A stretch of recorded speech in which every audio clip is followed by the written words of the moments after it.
Hey guys, welcome back to my video. I'm Brie as always, and I, guys, just tried to take a thumbnail with all the books to film for this video, which is one of my favorite videos to film, which is the books I most enjoyed of the year. Anyways, I tried to take a thumbnail and there was just too many. So no thumbnail with books. I just took one with no books because there's just too many. I'm so excited. So this video, if you guys have already seen the video of my most disappointing books of the year. Again, I don't do my least favorite books, which would be ones I guess I rated 1s and 2s and maybe some 3s, but no, I just do the ones that I was really anticipating and they let me down. And I only had 5. I've read 53 books this year and I only had 5 to talk about in the last video. Now this video is always so great because I don't just do my favorites of the year, I do books that I enjoyed as well. So I have 9, 10, I think probably I'm gonna talk about like 20 something books. I don't have them all because this year I was reading my own books or I was using library books, so some of them I don't own. But yeah, anyways, let's just get into it because this is gonna be a long video. So the first one is a reread, and it's the only reread of the year I think that I did, and that is the All for the Game series, which I've talked about so much. I really need to do a book review video on these books because I'm obsessed. Book 1 is The Foxhole Court by Noah Sakovic. Book 2 is The Raven King. And book 3 is The King's Men. I'm literally obsessed. I finally got, well not finally, but like I got my German friend to read them. She was like, I just heard you talk about them so much, I'm gonna read them. And she did, and she gave it 4 stars, which made me happy. I'll take it. And it's so funny because she was like, it's just, so much goes on that's so unrealistic, and I'm like, yeah, it is. And it's so funny because, okay, I'll tell you what it's about. It's about a made-up sports team, made-up sport, which is in this book. That is, as you can see, those are kind of lacrosse sticks. It's a cross between like lacrosse and something else, whatever. I don't know. I don't even know the rules. The great thing about this book is it doesn't matter about the rules. You don't have to know how the sport is actually played. It doesn't matter. And the Japanese mafia. The Yakuza?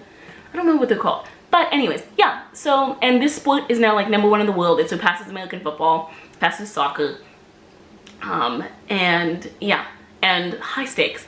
Now, if you were a sports fan, I got into sports, soccer, football, whatever. I got into it about 2 years ago, and it is very, very serious. It's not as crazy as this, although I have heard stories about the history of like European football and like Spanish football, and there's been some pretty crazy things that have gone down. I'm talking like crazy stuff. So you do have to stretch your imagination when you use this, but I like this, and I call it about these books a bit more fantastical. So again, that's all I'm gonna say. I really don't want to talk about literally anything else because I don't want to spoil even a second of this book for anyone. I love it that much. Even telling you that it dealt with the Japanese mafia and the sport hurt me to say. I just love it that much, and I want people to experience everything for the first time themselves. But it is so good, and this is a self-published YA book series, and I really was trying to get more into YA, and I think someone online, I saw someone suggest this book, and they were like, this is a good example. If you want to read something that's not out there, you know, staring you in the face every 2 seconds, try this series. And it has insanely high reviews. Like I'm talking 4.8 like across the board with each book. So I bought, you can read the first one for free online, so have fun with that. Download it to Kindle, whatever. And then I bought myself copies, and like I said, it's self-published, so these are just like normal like type. Like these are not like specially bound with, you know, book print. They're like it's like PDF essentially. But I wanted copies on my, oh, don't read that. I wanted copies on my, I meant for spoilers. See, I'm so like protective of like, I hate being spoiled, so like when I love something, I don't want to give a second of a spoiler away. But yeah, it's so good, and yeah, I need to do that again. I need to go find something that's self-published and try and read it again, because there's great self-published stuff out there that unfortunately just doesn't make the rounds, so yay. Okay, I've talked enough about those. Okay, so when we were in Europe, I read Bill Bryson, One Summer in America in 1927. So this is a nonfiction book about all the things that happened in 1927 in America. And this book was phenomenal. Talks about baseball, talks about, I joke that I took a little bit of America with me when we traveled to Europe, because this was just so much fun to read. Yeah, talks about Al Capone, baseball, Al Capone, Charles Lindbergh baby. Yeah, like stuff that you didn't know. It's always great when you're reading history, and sometimes unfortunately you learn awful things about historical characters that you really liked. But it's always interesting to know where they fit in the timeline with other historical things that were going on at the time, and what kind of people they actually were, or who they were friends with, who they affiliated with, good or bad. And so this had a lot of amazing surprises. The stock market was also booming at the time. There was a devastating flood in Mississippi, and there was just such fascinating stuff. It was great. And one of the things about a book that's always so big, and a nonfiction book that covers different topics, is that sometimes I worry that, like, okay, what if I forget? What if they revisit something and I forget who they had been talking about, or it's just too many names? This does not. He handles this perfectly. My only issue with this book that I wrote in my review too is that he doesn't like blatantly call out some stuff with, I think, Lindbergh's connection to or sympathetic views. Maybe it wasn't Lindbergh. I read this in March, so I don't want to slander anyone's name, but I think it was Lindbergh, but it was someone who's really prominent that had sympathetic Nazi views, like sympathetic views towards the Nazis. And it's just like, but he never called him like anti-Semitic or Nazi. Like, he just, and with other views too, he just didn't, like, I wanted him to like say it, like just say what they are. Like, it takes one sentence to just say that, and he felt like he was just skirting around it. So it's like, well, if that comes from a place of not being sure, then don't say it. If it comes from a place of, you know, that they affiliated with them, you know that they were anti-Semitic, you know that they were like racist, like, you know all that, then call them that. Like, it just, he worded some things a little bit weird, and I was like, come on. But this was so good though. Yeah, as you can see, quite a few tabs. This was excellent. So if you want to read about a slice of American history, yeah. And I think this is the first Bill Bryson I've read. I know he's obviously very famous and iconic, but yeah. Another book I read, which I loved, was The Invention of Nature by Invention of Nature, Alexander von Humboldt's New World by Andrea Wolf. This was insanely good. Insanely good. I'm not one to pick up biographies, and I think when I bought this, I didn't realize it was considered a biography because the mini title is kind of hidden. I'm so glad I read this. Again, like I said, I'm listing my favorite books of the year right now, and this takes the cake. And what was so awesome is that I read this after we came home from Berlin, but we stayed in a place across the street from Humboldt University in Berlin, and his brother, so I thought it was going to be about him when I started reading this book, like, oh, it was named after him because he invented all this science stuff. And no, it was named after his brother, who wasn't as into science as he was, but cared about education. So he started that school. But his brother is the one that, you know, went on to like change the world with like a lot of his ideas and views. And during this book, he talked about climate change and how it destroys areas and villages and the cycle, and how, like, if you mow down trees, then these things can't grow, and then these villagers had issues. He also viewed natives and other people with great respect, and he saw the tools. You know, now people will say, well, computers are technology. They won't think that the way that someone like tills the soil is technology. But he named all of these, what the natives were doing and everything, as technology, and he was fascinated by it and how they took care of things, and he was very respectful. And he lived for this stuff. He lived for writing and learning about these things. I learned from reading this book that Thoreau was a huge loser. I just say that because, like, he was. I mean, that's all I'm gonna say, is he was. I was like, ugh, snooze fest, don't care about him. But no, in all seriousness though, everything was so fascinating. Darwin, all this really, really great stuff. It was just, Thomas Jefferson is involved too. It's so great. And if you want to learn about how things came to be, and this really, really fascinating character. I think I listened to this book and read, I like went back and forth, and it was great. So if you want to listen to it, I would say go for it. But it was so good. Yeah, his radical concept of nature as a complex and interconnected global force. Again, going on with like the climate change issues and things he saw, he was like, wait, all these things are connected, and how did, you know, how come this bird's here but that bird's over there and they're not that far away, and weather, and like he just was seeing how all these things were connected. And like I said, he was calling this stuff out about the danger of like mowing down trees and stuff in the 1800, like the year 1800. And we just kind of ignored that for hundreds of years, as we do. But it's fascinating to me that like it's hundreds of years ago, and it's not as difficult to believe now.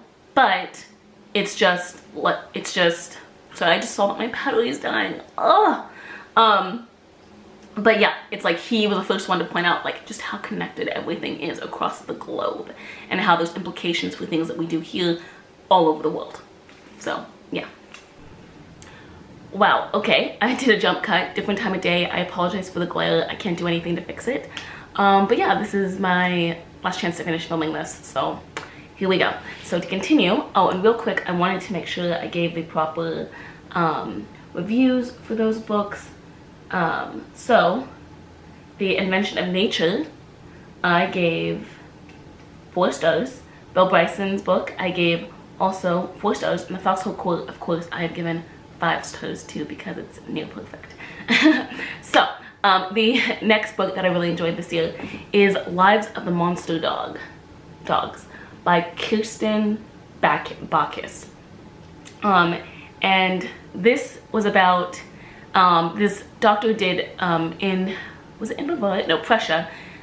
He did experiments on dogs, basically so that they could walk like humans, move like humans, dress like humans, and then after they rebel and they come to New York, and it's about them trying to integrate, and they have a lot of money, and so they build a castle where they live, and then at one point though, they start to kind of like lose their minds, and it's about this relationship they built up with humans and what humans do or think to do or react once they start kind of losing what makes them human and relatable.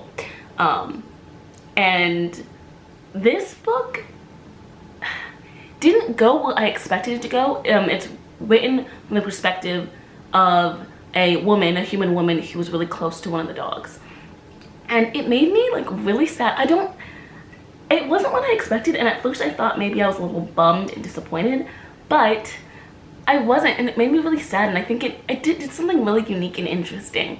I gave it 4 stars, and I just wanted to cry at the end.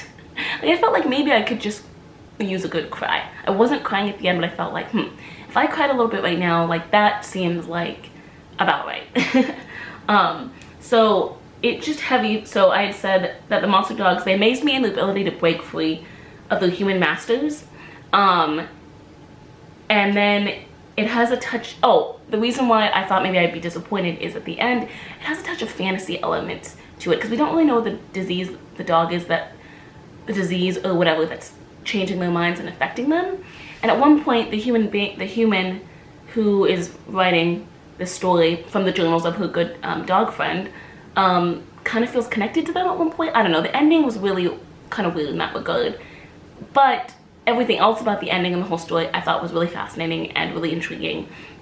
And this was such a unique book, and I loved it for that. Like, it was just never something I hadn't really read about before, and I would really recommend it to anyone who likes sci-fi or a little bit of just a touch of philosophy. There's not a lot, who's just kind of looking for something different.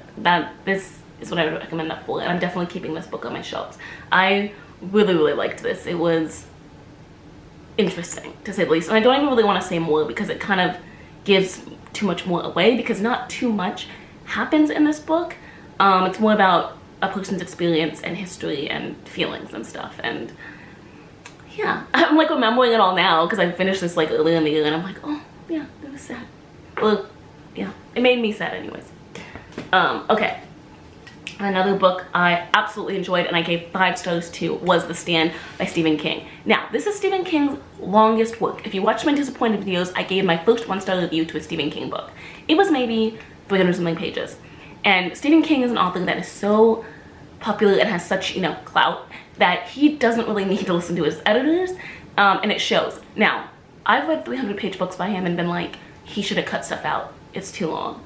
This book, and this is the unabridged version, which everyone kept telling me, oh, you don't need to read the unabridged. There's like 500 pages you don't need.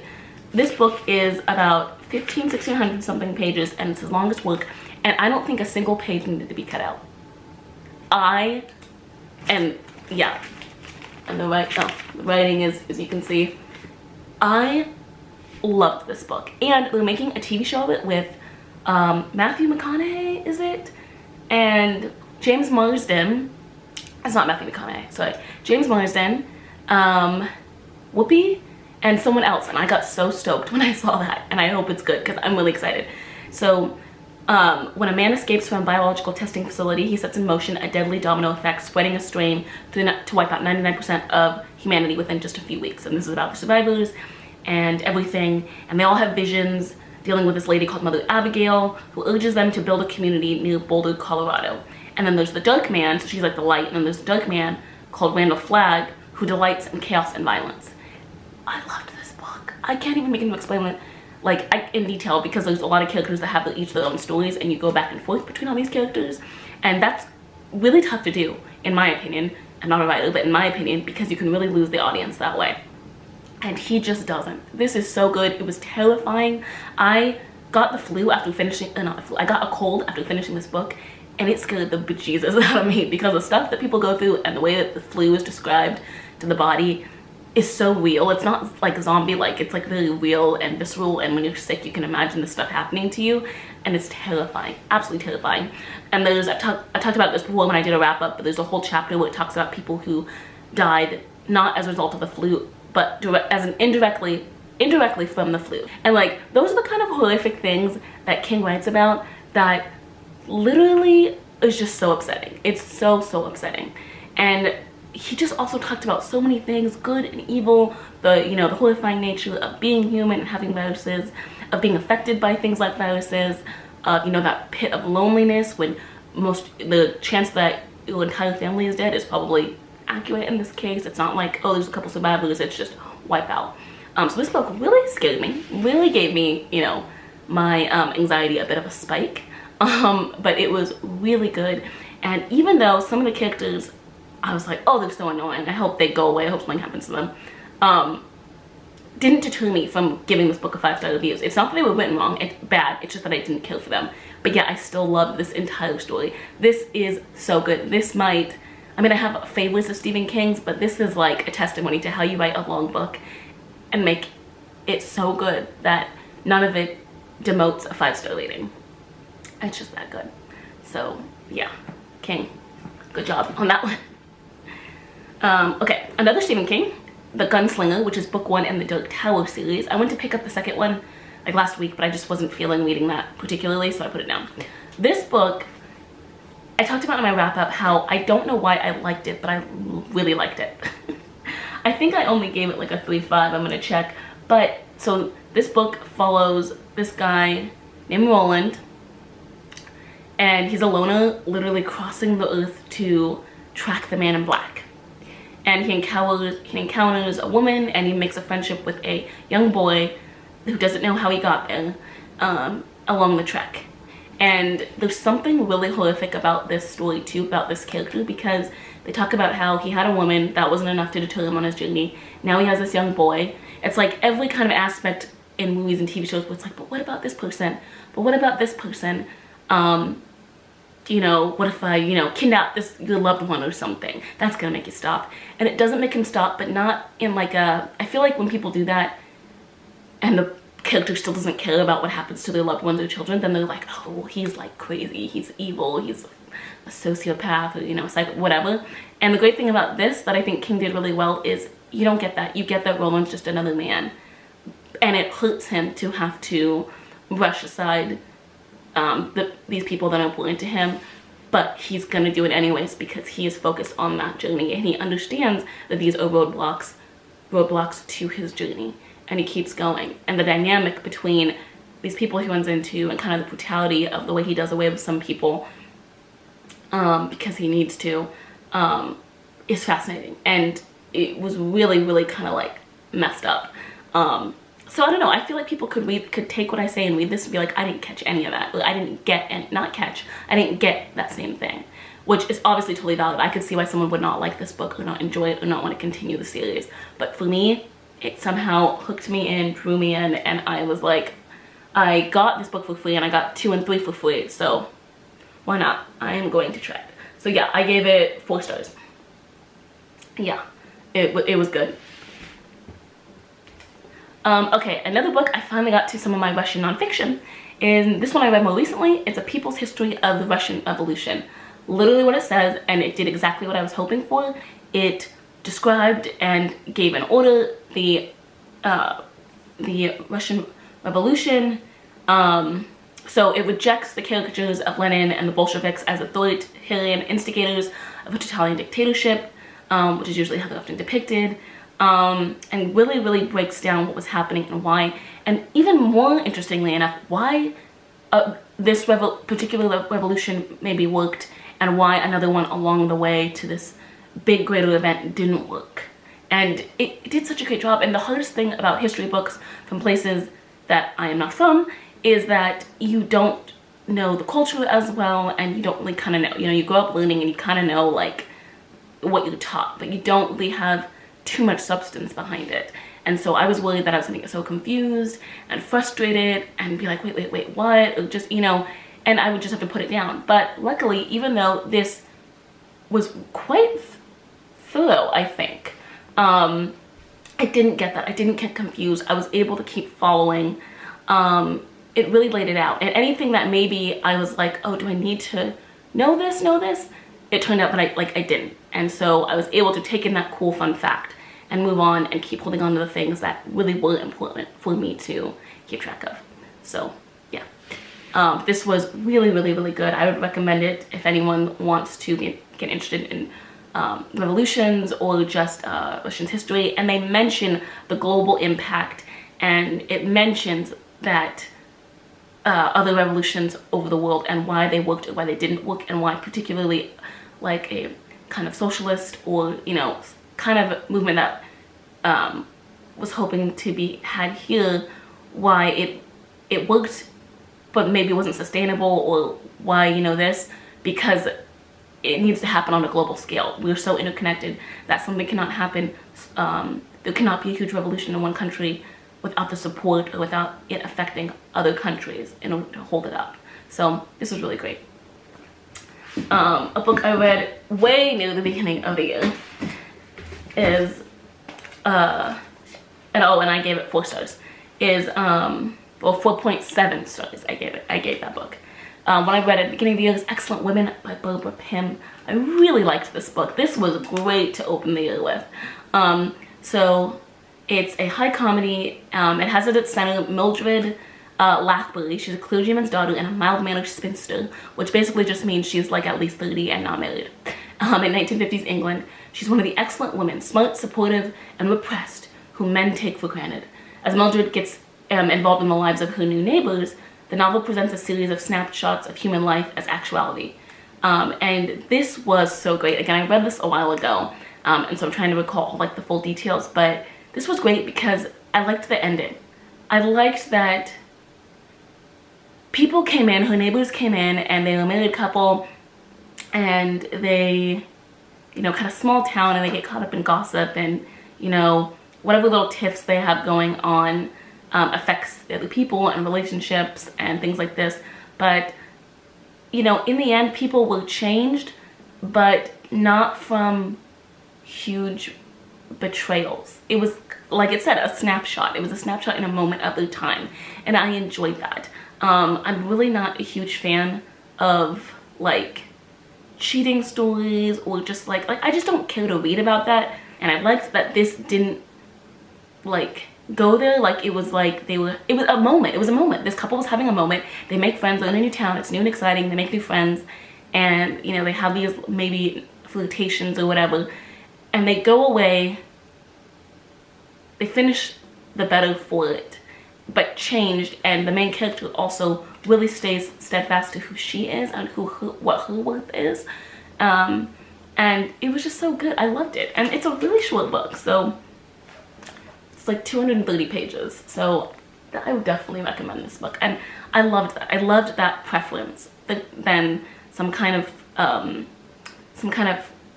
I don't know, like cheating to move a story along. I think cheating is one of like the most laziest plot points a person could use. It just immediately turns me off of characters and could immediately turn me off of the whole story. 90% of the time, it does. So this was just really, really great. And this one I gave, oh yeah, it was the first book I finished in 2019. I gave 4.5 stars to. So Excellent Women by Penguin.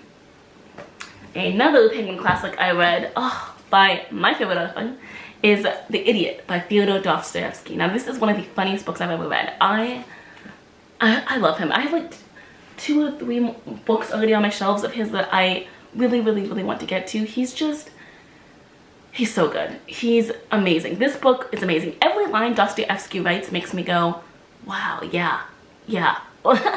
Like he gets it, and he just, oh man, he just has such great stuff. I switched back and forth between audio and listening to this book because it is about 700 pages. But it is too good. It's, okay, so we're trained to St. Petersburg from a sanatorium. He gets like dizzy spells, and he's kind of has seizures sometimes. Prince Mishkin, known as the Idiot, pays a visit to a distant relative and proceeds to charm the general and his family. They really love him, but they're like, you're an idiot. We also don't want you marrying our daughters.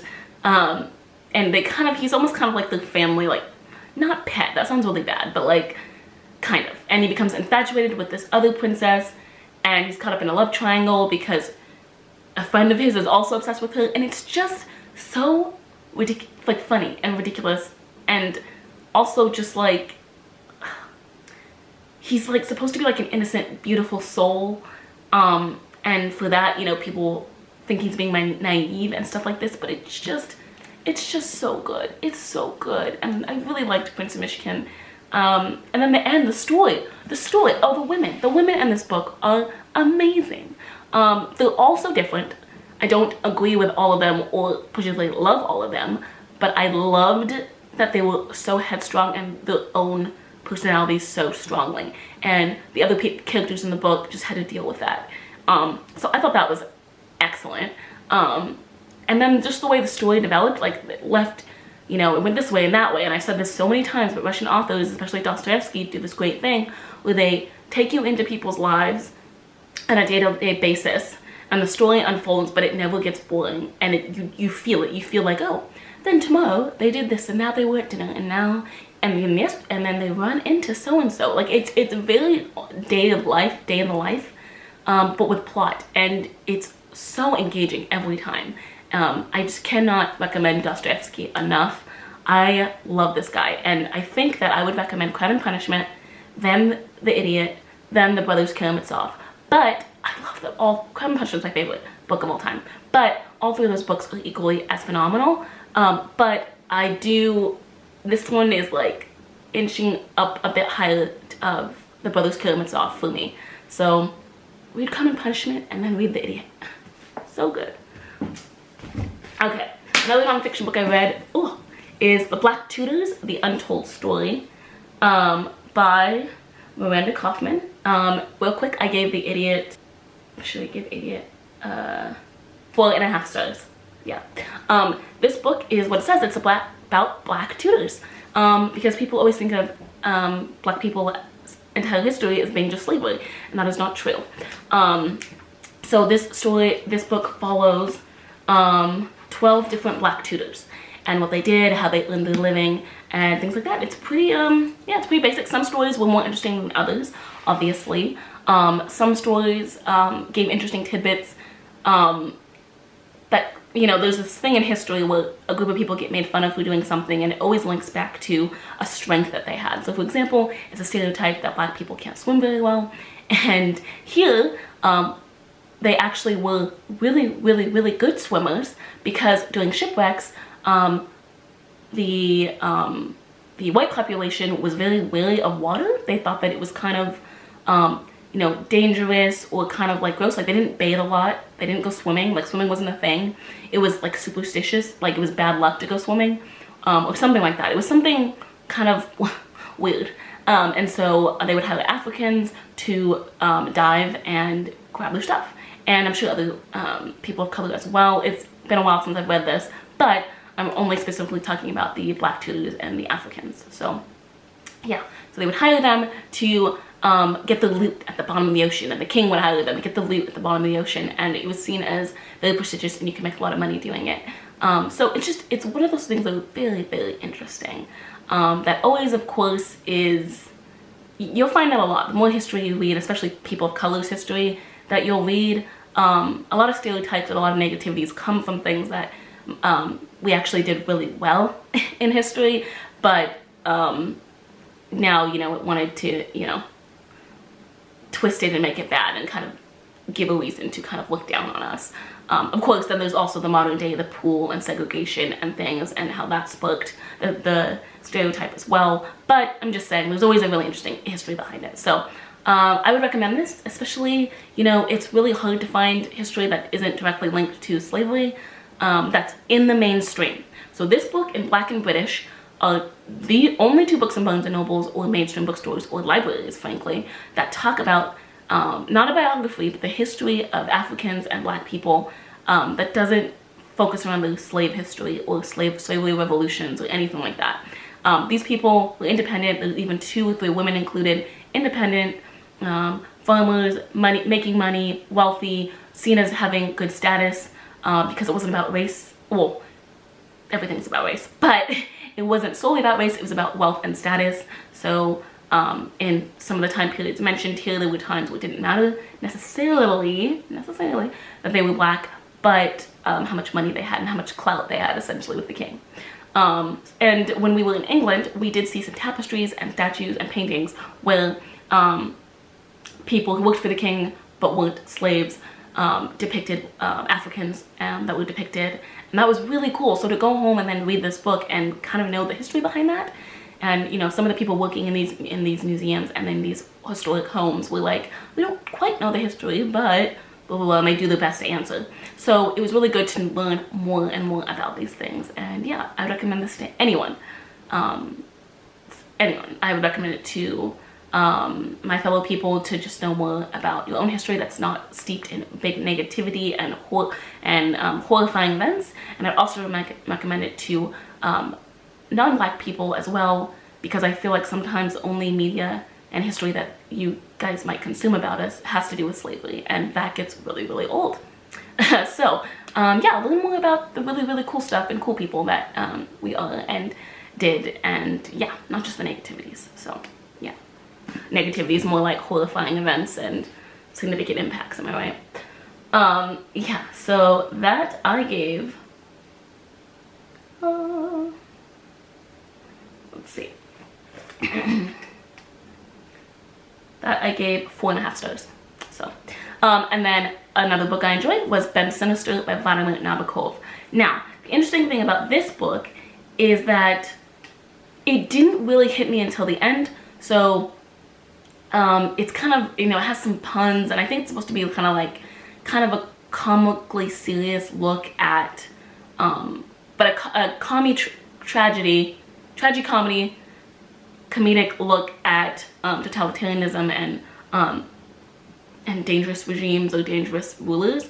So like, the whole point of this book makes is that a dangerous regime is not always very obvious in their horrific actions. A lot of times they might have an idiot at the forefront of everything, which distracts people from the fact that they're actually doing horrific stuff. No comment. But it was really good. The ending was quite horrific. And yeah, and the main character is a guy who used to know the leader when they were in school. So and he's like reflects on how he used to know the kid, and how the kid was just stupid, and you know, how he also used to bully the kid, and how he really just had no brains, and now he's ruling this horrific regime, and this guy who used to know him kind of pays for it.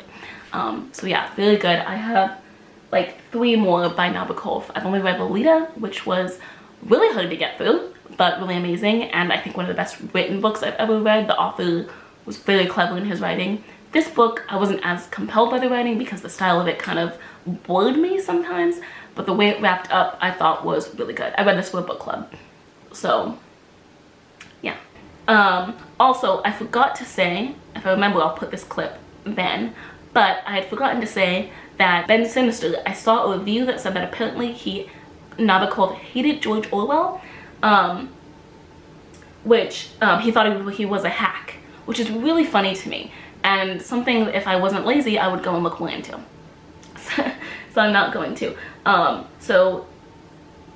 did like that comment though, because it made me realize how 1984, which is a great book, is also about when totalitarianism does not hide its evil, and Nabokov is more about how you expect leaders of totalitarianism to be and appear, which is downright evil, very obvious and very cruel and very straight up front in their oppression, whereas Nabokov's Ben Sinister, they have, like I said, they have like an idiot at the front, or someone who appears as very still almost boy-like, childlike, or just not a man capable of evil. And so the different ways they wrote about that I thought was interesting.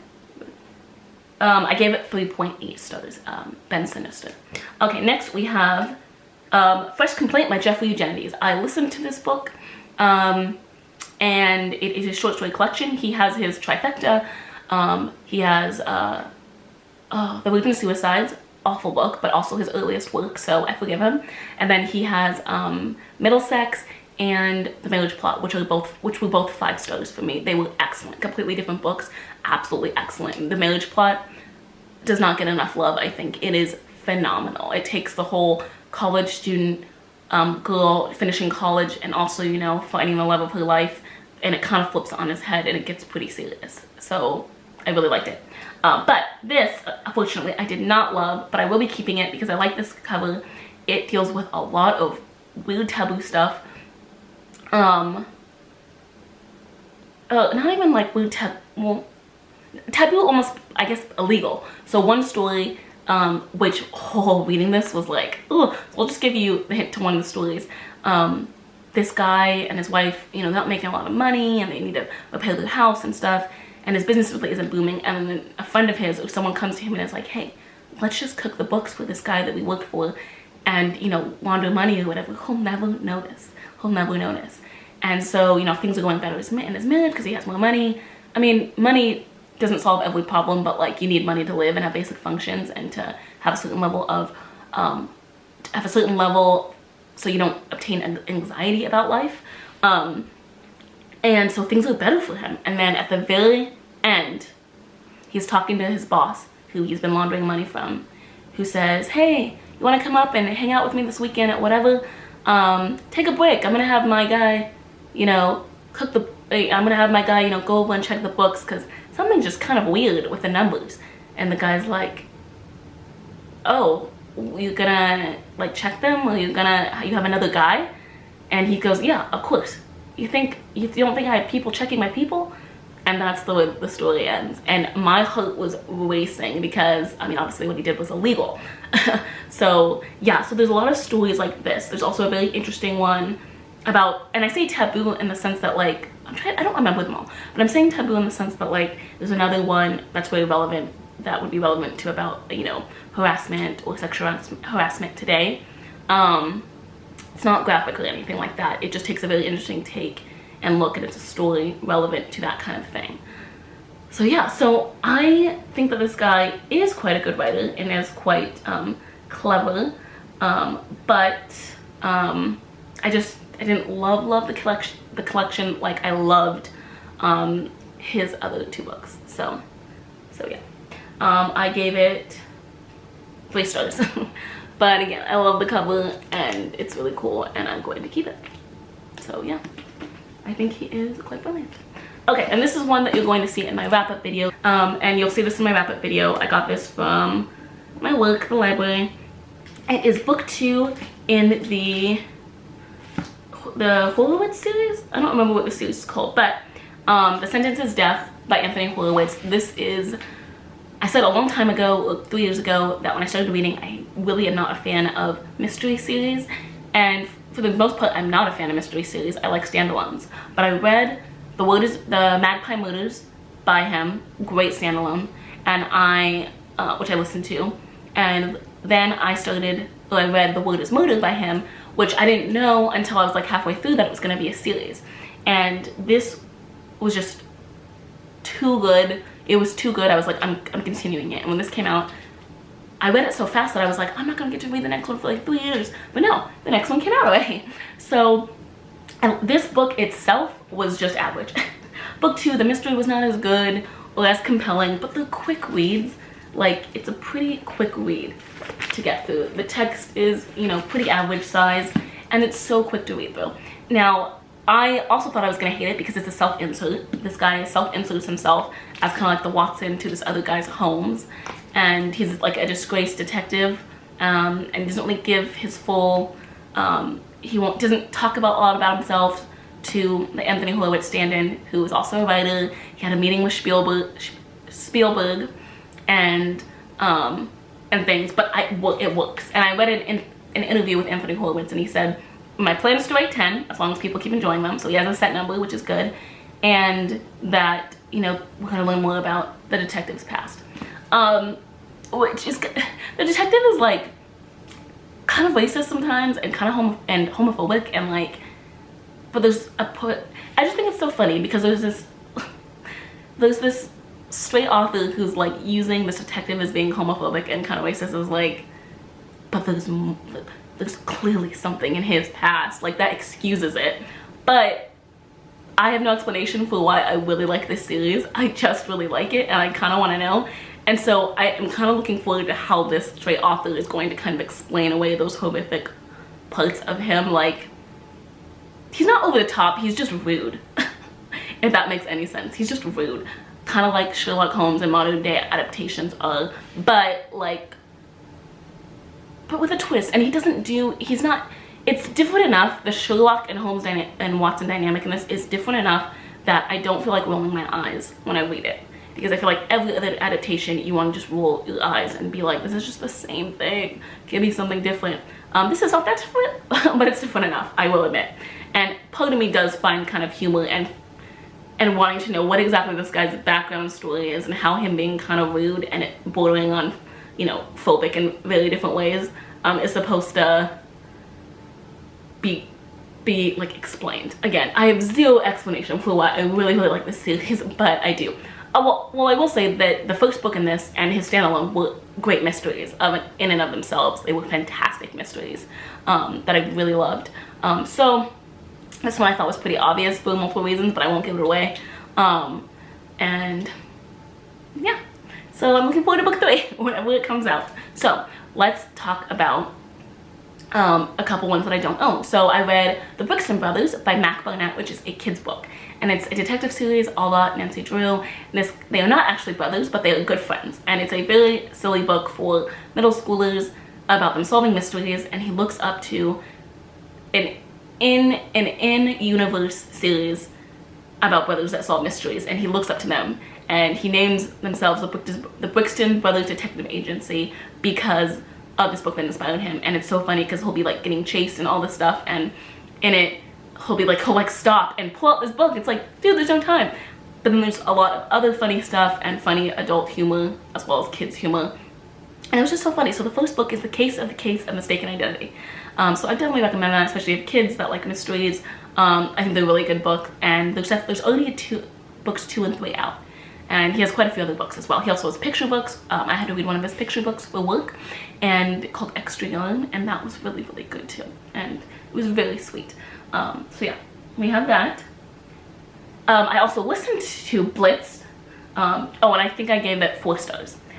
We also have Blitzed, Drugs in the Third Reich by Norman Ohler. And this was all about how Hitler was on a big cocktail of drugs to try and keep himself going and healthy, but it was like weird shit that was being put in his body, and how his doctor was like, had so much clearance and had so much because he was just constantly needing to inject him and stuff. And how if you've seen a lot of movies about World War II specifically, and that specifically focus on Hitler, like Der Untergang, something, but it means downfall, which I've seen multiple times. And he like shakes, and I think in a lot of other adaptations he shakes too, and that's because of, in real life, all the drugs and things he was on to try and keep him healthy and sane, especially near the end, when he kind of lost his mobiles. This really focuses on the history of that, as well as, you know, he preached that there should be no drug usage in the Third Reich. You need to keep your body clean, healthy, the epitome of health, especially because you need to be out there fighting. But then soldiers would also be injected with these drugs to like keep them up for hours on end, and to keep them stronger, and to keep them so they didn't feel pain as much. So there was that kind of the dichotomy of that. But it was really fascinating. I listened to it. It's a really short listen. I think it's like 6 hours. So but yeah, I would recommend listening to that. I gave it 4 stars. So that was interesting and enjoyable. We have Max mit der Mütze, which is a picture book. So it's Max and his hat, his cap, and him and his friend, they're stuffed animals, and him and his friend are like trying to go to some exotic place. I don't remember where. And they ask for directions, they keep traveling, Panama. They keep traveling, and then finally it ends with them being back at their home, and they're like, look at how beautiful it is, and now it's overgrown with trees because they haven't been there in forever, and they're like, oh, this is perfect, this must be Panama, and they settle in and they're happy. It's really cute. I read it for some German reading comprehension, because it's always good, I think, to go back to kids stuff every once in a while for me, just to, you know, pick up on things, and it was cute. It was really cute. I gave it 4 stars as well. I really liked it. And then, oh, how. I'm going to talk about one of my favorite books of the year again, and that is The Motion Chronicles by Ray Bradbury. I do not have a copy because I'm in a book buying ban, but I might just put it on my wish list for my birthday coming up in March, because this book is on my top 10 most influential books. It changed my life. I can't even begin to parse how good and why it is good. Oh my gosh. Okay, it's gonna be like another 10 minutes. I can't do that. So, it's chronological order of short stories that are all connected about the colonization of Mars, and how the first expedition died, but in interesting ways. The second expedition died in interesting ways. The third expedition makes it. Then, where do we go from there? Where do we go from there? Where do we go from there? Some tidbits about what's happening on Earth, but very short tidbits. You know, why we went to Mars in the first place. And again, I can't even begin to comprehend how and why it's so good. Every chapter is a story in and of itself, but again, connected. It talks about, you know, humans moving planets because our planet's being destroyed, or we're destroying each other on our own planet. How we will most likely make the same mistakes. What will the aliens be like over there? How will we deal with that? What will they be like? What about literature? And how we dealt with it on Earth. Will that carry over here? And how? And how will human beings connect? How vast is Mars? How close actually are all these cities? And it's philosophical. It's so good. It's fiction, it's sci-fi, but it's philosophical in its nature and every word that it breathes. And it just is devastating in parts. It's frightening in parts. And it's also not even that long. It's like 200 and something pages. And it just blew my mind. And I still cannot stop thinking about it, about the brilliance of it. And so many aspects are so horrifying, but then so human, both from the alien's perspective, and just in general, the journey. And if you like sci-fi, if you like Bradbury, if you are curious about sci-fi, pick this book up. This is my #1 sci-fi recommendation, as of now. It's phenomenal. Please, please, please go read it. Okay, we have Red, White, and Blue by Casey McQuiston. This is a book set in the future after Obama's presidency, where the new president is a Mexican-American woman, and her sons, she has a son and a daughter, and the son has a enemies to friends to lovers kind of thing that occurs in the story with one of the heirs to the British throne, who's his age. It is so good, so cute. I was reading a lot of serious stuff, as I do. A lot of my fiction's very kind of dark and serious, and I needed a break. Oh no, this was after I finished watching Chernobyl. Really great show, you guys. I had nightmares both days that I watched it, so just know you need to be prepared for that, but it's perfect, and perfect miniseries, and I'm so glad it won so many awards. But I needed a break after watching that, and I'm not into any books that are labeled as romance, but it was so good and exactly what I needed. It was hopeful, a little cheesy, but also, you know, serious, talking about serious things, and it was just so good. It was so great. Please, please, please go read it. Go check it out. It's so good, especially if you like romance. If you need a break and you need something fluffy, more fluffy, read it. It's so good. It has a beautiful cover as well. I do not have a copy. I rented it from my library. So that's also a book that I would love to have on my shelf. And another book I listened to is The Mimic Cuckoos by John Wyndham. This phenomenal. So good. Short, long story short, people try to go back into town one day and all of a sudden they they can't physically go further, or they fall asleep. And this happens, everyone gets knocked out for a good amount of hours, and then when everyone wakes up, all the women are pregnant, right? And then the kids are born and they have crazy yellow eyes, and it turns out they can all connect with each other, and everyone's like, oh my gosh, aliens, like this is alien implantation, what do we do, blah, blah, blah. It's so good. The ending, did not see that coming, so good. Really great discussions on like womanhood, and like, because women talked about how like they can't leave their babies, they can't adopt it, they can't get them to someone else, because then they find themselves like controlled and going back to the kid. And you know, it ends up being like, you know, if aliens find themselves in danger of dying out or whatever, and they're worried about, you know, this was the reaction and an idea they came up with to do that, was to and they figured that the best way to get human beings to care about them is to give them children, because, you know, who hurts children? You know, who would ever want to hurt a child? So, which is kind of, you know, naive obviously, but I mean, they have a point. A good majority of, you know, normal people would want to make sure the children are okay and taken care of and loved and cared for. So that was their method. But, you know, things kind of get out of control. And it's fascinating. The discussions, you know, some women are like, I never wanted kids.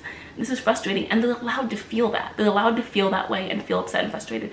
And no one looks down on them. There's very interesting discussions about how the women feel about this, which I did not expect in the middle of this book. So that, you know, that was really cool and made me really, really happy to read that. I mean, it was such an unexpected joy in this book. So yeah, so real quick, let me see. I gave the Motion Chronicles 5 stars, obviously. Yeah, so the Mimic Cuckoos, I gave 4.8 stars. It was exceptionally good. Exceptionally good. And Red, White, and Blue, I gave 5 stars too. It was that good. It was a nice breath of fresh air. So yeah, I think I talked about, like, I mean, you can tell which ones were my favorite by the 5 and 4.8 star ratings that I gave. But yeah, those are all the books I really loved and really enjoyed in 2019. My overall rating was about a 3.4, which isn't crazy good, but I'll take it. My friend Zena said I'm very picky, hard to please, so with my reading. So, I mean, got a point, but I mean, it could have been lower. So I'm really, really pleased. I'm really looking forward to 2020. My next video will be my wrap-up, my December wrap-up, and then after that, to begin the new year, I will have my reading goals. And I'm excited to share those because 2020, it's the year.